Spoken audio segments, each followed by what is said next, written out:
when you were born, like I said, the first 4 years of your life, and when I was with my mother, your grandmother, and when we finally took you and we're going to now raise you up, as your parents and whatnot, it wasn't that easy for you because you was always used to seeing grandma and granddaddy and stuff like that. So he was a little stubborn in the beginning, and I tried to be a typical dad, And I remember telling you, reprimanding you for something that was very minor or whatever, and you would give me this look and whatnot, like who the heck are you, type of look and stuff like that. So it took some time, whatnot. And as time went on, I always knew, and we lived in the projects, obviously, and whatnot.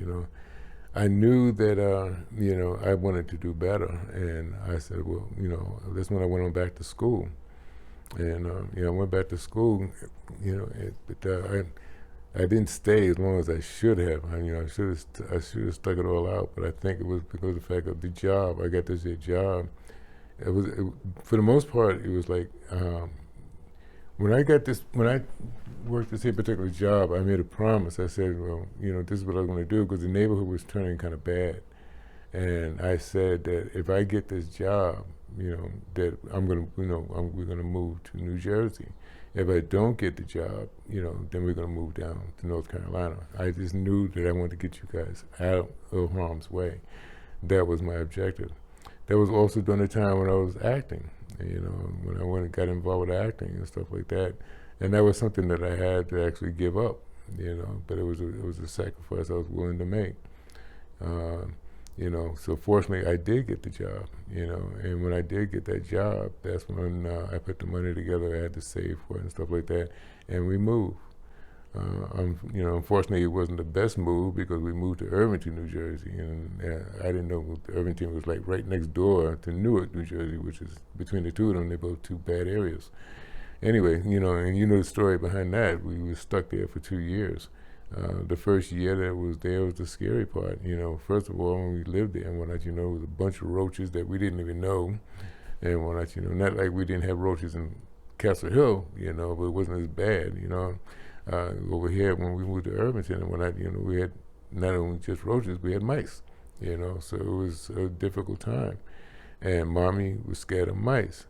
Me, I didn't bother me. I used to get traps and put the traps up and stuff like that. I didn't care. And when the traps went off, mommy used to say, "They got one, went off like that." And she was expecting me to get up out of the bed and go get it. Nah, you ain't going nowhere, So I just leave it, But anyway, it was a lot of stupid things that went on. Not stupid, but things that went on that, was pretty unfortunate, but we were very fortunate to get out of it. When we went shopping, anything like that, mommy and I went together. I had to make sure, and I kept a knife in my pocket because I didn't trust anybody. I didn't want anybody to mess with mommy. And like I said, I'm not a violent guy, but, when it comes to my family, you end up, I'm not going to say I would have killed you, but you would end up hurt, and that's the way I felt, And I remember one particular day, and when I remember with you, the bike that Uncle Larry gave you used to belong to Donnie. And when they say guy took the bike from you, that bothered me and whatnot, But I was wrong for what I did because I got mad at you for allowing it to happen, and that was stupid on my part. Because the cop really said the right thing, that you did the right thing. But I went out with you in the car looking for the guy, and when I never did find him. Eventually I did, and that was purely by accident. But anyway, I remember driving around the neighborhood and going around like as though I'm going to beat up the entire neighborhood, But I was just mad at the time. But we didn't find the bike. Anyway, when I went walking, I just happened to see a kid with your bike, and a cop was right there with me at the time. And I told the cop, that's my son's bike, like that. He was just stolen and stuff like that. And we ran across the street, got the guy and whatnot. When we couldn't do anything with the kid because the kid was just taking the bike to put air in it from the guy that took the bike from you. No, it wasn't him. Yeah, it wasn't him. It wasn't him. So you got the bike back. And the other thing that happened, during this time, this was during the early time when we first moved there, is like my car was stolen. So they stole my car, and I think it was the first month it was there, they stole my car. Didn't really. These are all the kind of stupid things that happened. And the guy that stole the car, he wrecked it. I mean, he really wrecked it. And we'll let you know. And I remember when I left, I actually watched the car being stolen. You know, I saw it out the window. We lived on the 9th floor. Oh God! And I saw the car being stolen. And when I was like watching a movie, and we'll let you know, I remember the cop. You know, with this guy walking with his hand over his head, and this other guy just took off. Cop with the gun, he had to literally jump over the car not to get hit by my car, my old car. Anyway, the car was almost totaled and whatnot, you know, even though I got the car back. That was a black car, right? That was a black car, yeah, a Buick, I think it was. But anyway, I remember when I finally was able to go get the car, and when the cops had it in their lot, in the pound, whatever, they stole everything that I had in the car, and this is the cops that actually took it. You know, I had a fishing rod back there, I had basketball, glove, and stuff like that for us to play ball in. They took all that stuff, and I'll let you know. I don't know. And then the other thing was that I had to pay to get the car back. But they said, because I went there the same day to get the car, that they stole it, and they said they had to keep it for the weekend. And when I came back the following weekend, they told me that, all right, it's $104. It was $104 I had to pay. I was still new in the neighborhood. There was no banks open. I didn't know about banks in the area. I had to go take a bus to go down to Newark, New Jersey, go to the bank over there, take out $100 and some odd, come back, and then go pay him $100 some odd to get the car back. And the car, like I said, was a total mess. It looked like it was, I mean, the fender, everything. It was just a piece of. It was just, I don't know. Anyway, that was then, you know. Now, you know, as far as that time was concerned, I knew I had to get out of there. The thing that pushed me out, that pushed me even more so, is, as you know, at that age, you guys, you and Derek, and whatnot, you know, I had to walk with you all out to the elevator, you know. And I remember going out to the elevator, and I remember the elevator came up, and the door opened, and there was no elevator. The elevator went up. The thing that really hurt me so bad at that time is that if I hadn't been out there, if you and Derek were fooling around and not looking, my sons would have been gone, you know, and that's what hurt. And that's what, I mean, just, my heart just stopped. And we went around to the other elevator bank, and that's when you guys went down. I made sure it was safe for you to go down, and you all went down. I went to the main office, and I was screaming, and not literally screaming, but I was so mad. And I told her what happened. I told her, you know, I said, you know, this, that, and that. She was so scared. You know, she had to practically calm me down. And I told her I want my lease broken, you know, to break my lease. You know, I was anything. I said, I had to get out of it. She said, no problem, Mr. James. No, it's all right, Mr. James. We're so sorry, Mr. James, like that. And she said, I can leave. It's okay. She knew I could sue him. I wasn't even thinking about suing him at the time. I had you guys on my mind, you know. Now I had to figure out how to get out of there, because I had to save up $3,000 all over again, you know, or at least I think it was $2,500. I had to save up $2,500 all over again. So now I had no car, you know. I had to figure out how to get out of there. And I remember every single week, every time I got extra money, no matter how small it was, I put it in the bank. I had to open up a new bank account. I opened up a bank account that was in Newark someplace. It was like across the street from the from the train stations. I had to take the train into work. So I made sure, take the bus down there, go right there to the corner, put the money in the bank, cross the street, go to work. If I got money coming back, stop at the bank, put it in. And it wasn't like you just went in like the slots they have now. No, you had the envelope. You needed an envelope, lick the envelope, put it in a slot, and so on and so forth. It was very old-fashioned. Nothing is as automated as it is today. You know, everything was so very back. But and we, you know the story. I mean, the whole thing is that we had to live there for 2 years, and they had to go through a whole lot. Getting out of there when we finally did, and whatnot, you know, your mother and I, all of us, as a matter of fact, we moved to Edison, New Jersey, and that was the beginning of your lives. And that was that's all that I would imagine that you guys are familiar with, in terms of being raised and the way you guys turned out. And well, me, I remember. Yeah, you in Irvington. Yeah. Well, it was because you went right in, because you were already in high school when we moved out of there. Yeah. But as far as Mommy and I, in terms of us being married for so long, like I said, I've always believed, I believe in one marriage only. no matter what. There's one marriage only. There are no second times. I made a promise, and that promise is the woman that I married is the woman that I love. And even though, in spite of the way we began and the things that happened, as I already mentioned, that she made an attempt to cheat on me, but didn't. It was just the audacity that bothered me and stuff like that. I still, didn't let that, deter me. I still married her. I had every belief in her and stuff like that. And like I said, in the beginning, she was more adult than I was. So I, for the most part, was learning from her. We didn't make that switch in terms of me actually taking control until I guess some years after, because Mommy had stopped working. I guess when right after you were born, shortly after you were born, she had stopped. I think a few years after you were born, she stopped working, and then everything became, my responsibility. And then, like I said, I wasn't really making a lot of money at that time. And at that time, I didn't really get welfare, but y'all did. I still worked in welfare, went to y'all, And that went on for, I guess, for about, maybe a few years, 3 years.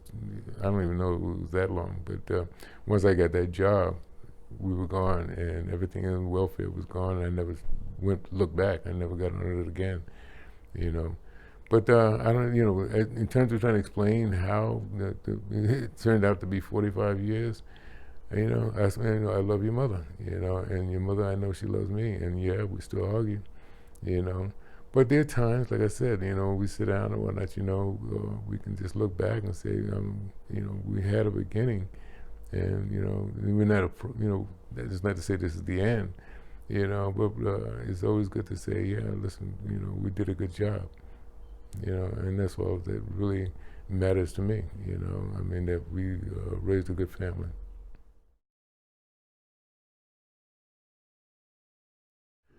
The acting career, yeah, that was, I was young. I was 23. I wasn't even born yet. He was in the process at that time. And it was nerve-wracking. Something I wanted to do, didn't have the nerve to do it, wasn't sure. And I just took a chance, and I found out about Alfan Theatrical Ensemble in Harlem. And I walked in there, and I remember my heart pulsing. And I remember when I walked in there, and when I met Alfan with the bald head and stuff like that, and he interviewed me. Do you know, at that age, I think it was 22, 23 years old, something like that. At that age, he had an audition for me at that age, at that time. I wasn't even like part of the ensemble yet. I just beginning. And he had an audition for me for Spick and Span. The Spick and Span commercial. Oh, God. But I joined the ensemble, and I had to go, I think it was the following Saturday, someplace in Times Square for an audition. Never learned anything about acting, don't know anything, but I had a young look. They wanted somebody to look that was like, 17, 18. I was 22, 23, but I looked like I was in my teens, and I screwed it up. I screwed it up. I was just too nervous and whatnot, But anyway, as being with Alfan, and learning from Alfan, I went there 2 days, 3 days, 3 nights a week. It was Tuesday, Friday, and Saturday. And he set it up for me in terms of the way I pay. I paid him, I think it was like $20 every. Was it $20 a day, or $20 for each time I went there? Every time I came in, put $20. Going in the same $20. I think that went on. It was something like that. And I think it cost like $200 a month, or $220 a month. So whatever that equates to come up with the $220. I did that, and I did that for 5 years. I learned a lot with Alfan and stuff like that, but I was still nervous and still unable, and I still went on auditions, but I still never really gained the kind of teaching that I thought I should have, being with Alfan. It wasn't until Alfan moved, that's the strange thing. Anyway, before that, like I said, when I first got in there, you were born during the time when they had just been part of the Alfan Theatrical Ensemble. And there's a girl there by the name of Carolyn. She's the one that bought your first Pampers. And she bought a big, huge box full of nothing but Pampers. So if you ever hear the name Carolyn Pastors, she's the, Carolyn Pastors, I think was the last name. She's the one that bought the Pampers for you. But anyway, I remember, at that time when Alpha moved, when they left, the ensemble broke up and they went to California. I said, oh gosh, I was wondering, well, how am I going to make it? Do I have to go to another school? Which I did do. I went to another school, went to Lee Strasberg. So when I went to Lee Strasberg, before Lee Strasberg, I went to this other school, and I tried out at this other school, and this other school really liked me, and they wanted me to go to that school. And I did something with that other school is the reason why they kept pulling me in. If you remember the Oz, the movie Oz and stuff like that, like the Wizard of Oz, stuff like that. This was the Oz, the play, I think it was, and I forget, Stephanie Mills, I think was her name, and she sang that song. When I think of home, I think of a place where there's love overflowing. Well, I did that in my audition, and that's what kind of threw it over. And with the audition, it wasn't like I had to sing, but I used it as part of my character. And I remember sitting down, and I remember looking at, I had this, I used to come up with these stories in my head. And I remember I was thinking about a particular situation, and it was a bad moment at the time. And I remember when I came out, as I was building the character, I sang the song. There was just part of the lyric. And then once I finished it, not the whole song, just that lyric, then I started my recital. And when I started, it was basically all ad-lib. And I had to create this fictitious story, and the guy fell in love with it, and he wanted me to stay there. But then, really didn't go to that school or actually join that school. I wanted the best school. I said, I just finished leaving Alpha and Theatrical. I said, I want to get to the best school. So I said, well, the best school is Lee Strasberg. So I went to Lee Strasberg, and I had to set up, and once I joined them, they set me up with the teacher and so on and so forth. And that's when I started learning about about how to prepare your characters, or how to prepare your acting.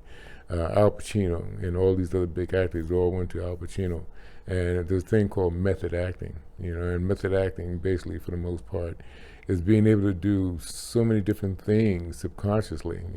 As being able to, it's kind of difficult to explain the method acting. The whole thing is that you had to be able to do things subconsciously. It's almost like a habit. It's like something you do for repeatedly, but yet still it is all part of the character and stuff like that. So I went to that school, and I remember there was a play. After going there and learning from different teachers and stuff like that, there was a play that they were putting on, and one that that they were trying out for. And I remember I was on my way to class, and one of the administrative directors, they all called me Mike. I use Mike as my stage name, as a matter of fact. And she said, Mike, she said, did you go to, the name of the play was called GR Point.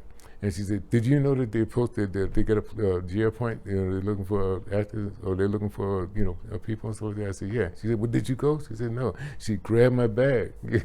She said, get up there, And I didn't want to do it, because I'm still learning, Anyway, I went up to go audition for that character, for a character, let me put it that way. So GR Point, here I am going up there, and they gave me the script and so on and so forth. I had to learn the script, and when and then we going through it. And the character that I was trying out for was called Shoulders, and Shoulders was just like this tough guy and stuff and so forth. But yet still, it was GR Point being all about the Army, grades and registrations. That's pretty much what it meant, and and I did it. And the way I walked, and they thought I did it, that I was doing it as part of the character, but it's not. I just happened to have a weak left side, so they thought that I was bopping in, and they liked that, so it just kind of worked, but it wasn't like something I did on purpose. It was something I just, have to do, Anyway, I got the part. The crazy thing is that my teacher also tried out for the play, and he didn't get it, and I got it, so we had a little falling out. The teacher wanted me not to do the play, and wanted me to go to come to class and so on and so forth. And I told him I can't. I said I've already been cast for the part, and I said I got to do it. and like that. So we had a falling out, because, and I knew he was just jealous because I got the part, So I stopped going to this class, and I changed. I went to a different class, But I did GR Point, and I remember, studying for GR Point and stuff like that, and what I had to go through. And I used to go into the room. We still lived in Castle Hill at the time, and I used to go in the room by myself, and the York bedroom at the time, and study that part, and study and say it, and over and over. They have a thing, the way that you learn. This was also part of learning at this school. The thing called sleep assignation. Sleep assignation, for the most part, when you're going to learn certain things, is that you put everything on a tape, and no matter how long it is. And then when you go to bed at night, you play the tape and let the tape play into your subconscious mind. And basically it's what's known as sleep assignation. And if you do that for a while, after a while it seeps right into your subconscious mind. So I learned everybody's part by doing that. I knew my part, I knew that part, I knew this part, everybody's role, because I played the whole play, and over and over. And then when we got together to do, when we actually rehearsed and so on and so forth, we had all the people that I had to do it with sit right there in front of me and stuff like that, and I used to really just one by one and go over my part. Now I remember Grandma and Granddaddy and Uncle Nate and Uncle Count and all of them, they came in, Nat, they came to watch me, and I told them, I said, Mom, listen, if you're coming, don't tell me. just show up, just don't tell me. And she didn't, and it was a good thing.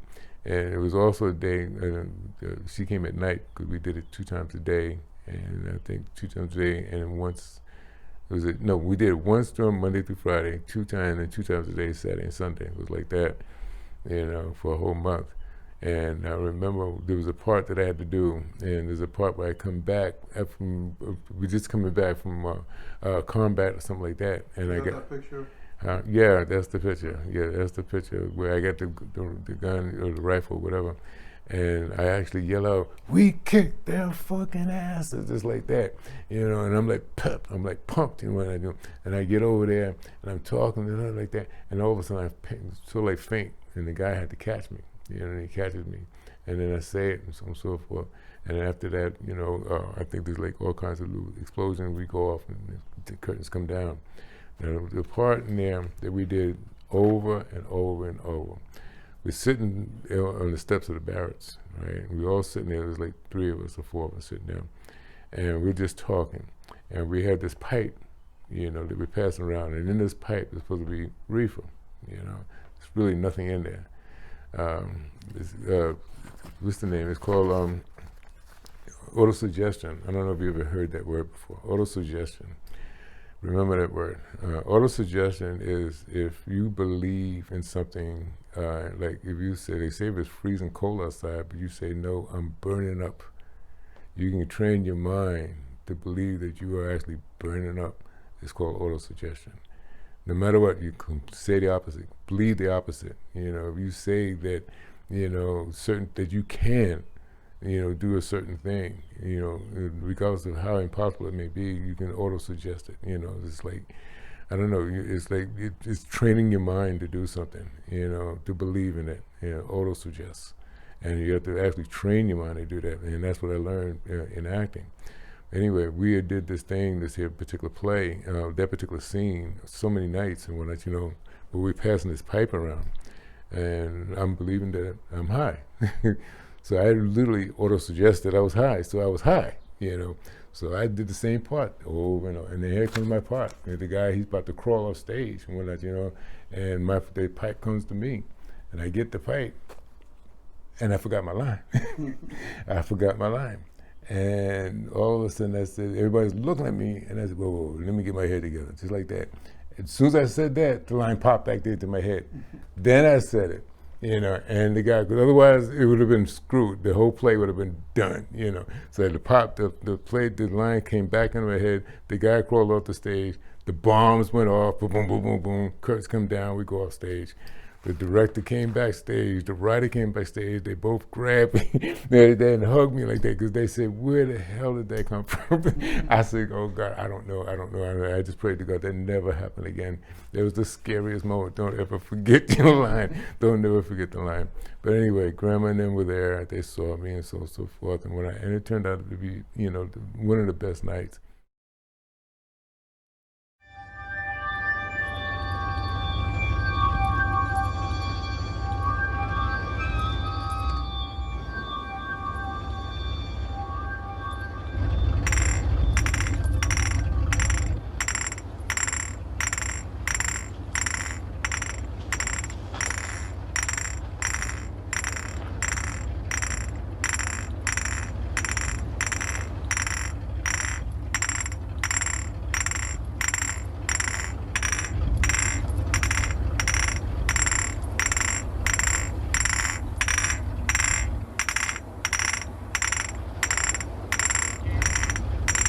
Warriors, come out to play. Warriors, come out to play. Warriors, come out to play. Warriors, come out to play. Crazy story. I used to read the papers, they have a thing called Backstage and another one, Showbiz. Those were the two papers. And in there, they had the ads as far as casting and so on and so forth, what movies were coming out, what movies they casting for. And the Warriors was in there. And they were looking for teenagers, And like I said, I look very young, from my age and whatnot, And I said, I'm gonna go for it and whatnot, I had actually joined, at that time you could join AFTRA if you had the money, and after to join AFTRA at that time was $300. I joined AFTRA. So what they said, they were looking for AFTRA, Equity Stage, and SAG, Screen Actors Guild. Those were the three that they were looking for. I had one of them. I had, was it Equity or whatever it was. I had that, so I went for the, to go to, for the trials and whatnot. It was the audition. Let me put it that way. So I went there, and when they saw me and whatnot, they liked me. And at that time, I had a really big afro and whatnot, And they said, okay, and whatnot, but we want you to come back, but we want you here in cornrows and whatnot, So it was Vivian, Mommy's cousin, and from down south, Vivian. She's the one that cornrowed my hair, and I had to go back. I went for the, actually I got cast, and I was gonna go now for the movie itself. Now the way I actually got the part, when I got there, they really prepped us for these costumes, it was like these orange, like rose, like, and, whatnot, the whole thing is that I went there. The night before that, I got into a spat, not really me, but I got involved, stupid me, with Uncle Paul. And it was a situation that Grandma and Uncle Paul and Uncle Rusty got into, and I was just there, and he was in the kitchen. And they kept hounding Uncle Paul about this and so because Uncle Paul was hanging with this guy, and he was gay. They all knew he was gay. And I think they was like wondering with Paul, which you all know Uncle Paul's not like that and whatnot, But Rusty and my grandma, they kept on, well, why are you so this? And Uncle Paul was like, well, he's my friend, period. He's my friend, it was like that. And he didn't, Uncle Paul's the type of guy, whereas that, you don't need no explanation, this is me, you just, you know how Uncle Paul is.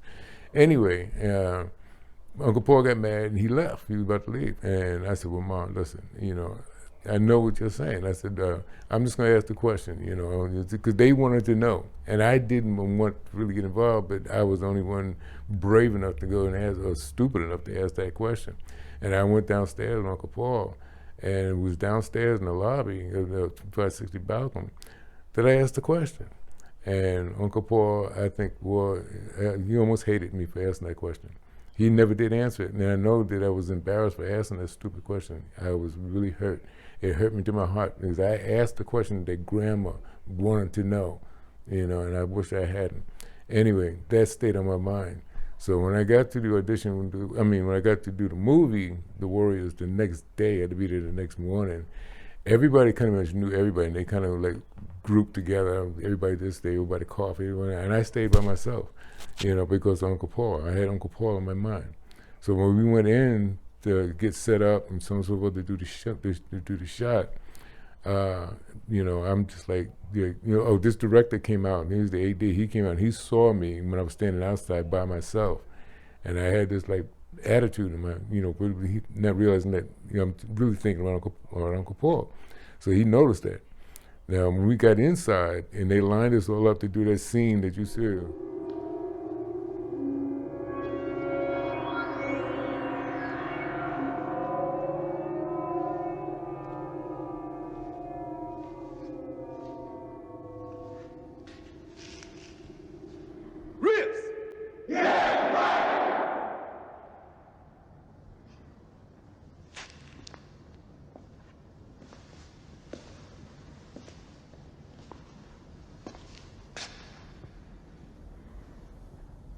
Who are the warriors?